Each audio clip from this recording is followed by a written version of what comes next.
What's up, guys? In this video we're gonna take a look at a poker hand in which Doug Polk tried to bluff Phil Ivey.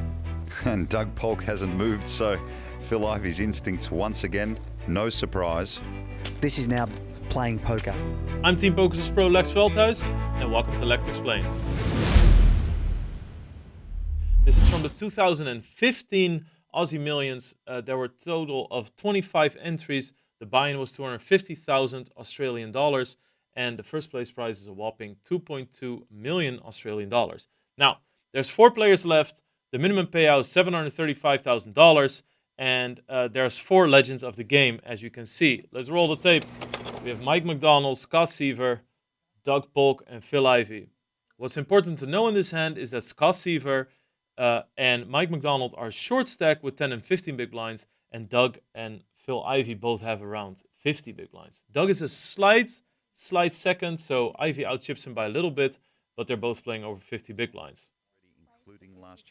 Doug is going to open it, very standard, with an ace on the button, and of course, any strategy we talk about, this is a video from 2015. It's very fun to look at some old clips, see what people did in the past, but of course, strategy has changed a lot over the past 8 years, so please take that into account with anything we say. Alright, so we have ace-4 for Doug, standard defend by Ivey, 10-9. Well, an interesting flop too, a 10-3 deuce. We see a very interesting hand developing because Ivey flops top pair. Doug has a good piece of this board as well. He's also going to be pretty happy with his ace-high.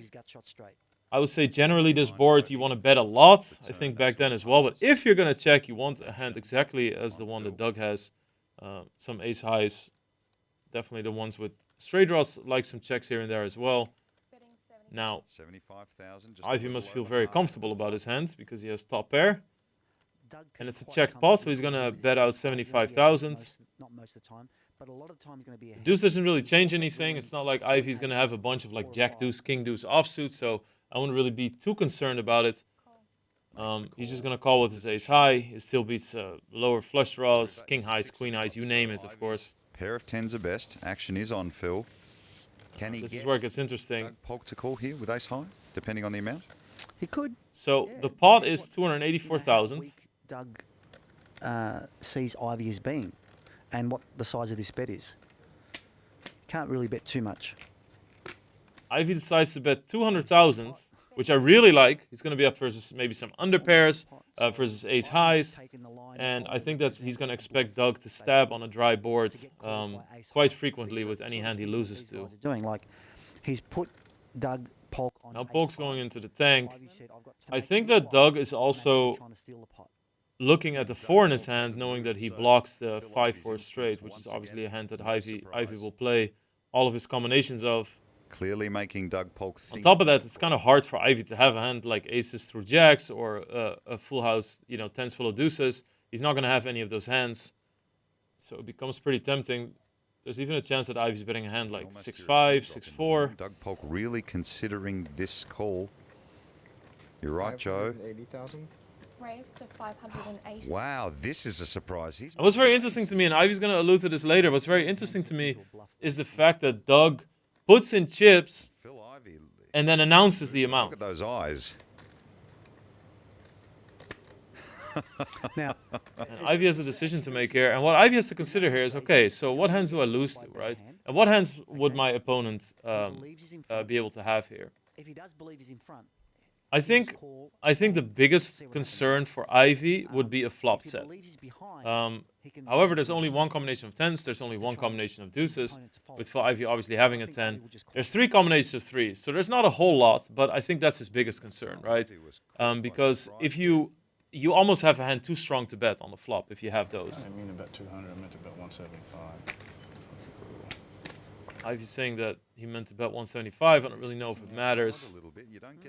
Maybe he's trying to glean some information from Doug. Another possibility could be for Doug to have pocket 6s, but I really think that Doug would protection bet small on the flop with that. And again, obviously this is from 2015. Strategy changes a lot. These guys already back then, of course, were on top of their game and 2 of the best out there. So whatever they decided to do back then, you can bet that it was in line with whatever was good strategy or was considered good, or, you know, they gave it some good consideration. You could just say it without putting the chips in. Phil You see, and Ivey now is asking the floor if the chips should be put in, or if he can just announce it. And I think Ivey would have liked Doug to put in some chips, because then he can really get some information. Maybe he sees some hands shaking. Maybe, you know, somebody counting out chips can be a very nerve-wracking moment when you're doing it on a stage like this. So you were right the first time. Don't trust him. Yeah, exactly. Don't trust poker players. Yeah, he knows. Not at the table anyway. So I think that one hand that Doug could also have possibly is a hand like King 10. He feels relatively safe on the river. Ivey's not going to have too many deuces, so maybe he raises a hand like King 10 for value. But I think a little bit of a problem is that most strong hands will bet on the flop. The flop's very dry. In a hand like 6s or 5-4 once they get there on the river. But like I said, I think Ivey's biggest problems are 10s, 3s, and deuces. But he does make the call. So he will win a big pot. He almost looked a bit surprised there. He was resigned to the fact that he's actually lost the hand, to be honest. And I agree with the commentators. He looked a little bit surprised. So I think that Doug was very close to getting Phil Ivey off the hand there. Didn't succeed this time. Doug ended up finishing third for about $1 million Australian dollars, and Ivey ended up winning the event for 2.2 million Australian dollars. Now, if you have anything to say about the hand, you want to comment something, you have a question, put it down in the comments below. I'll see you guys next time for Lex Explains. Please make sure to like and subscribe, and I'll see you next time. Peace out. Rise up like I'm marching through the fire. Rise up as the flames getting higher.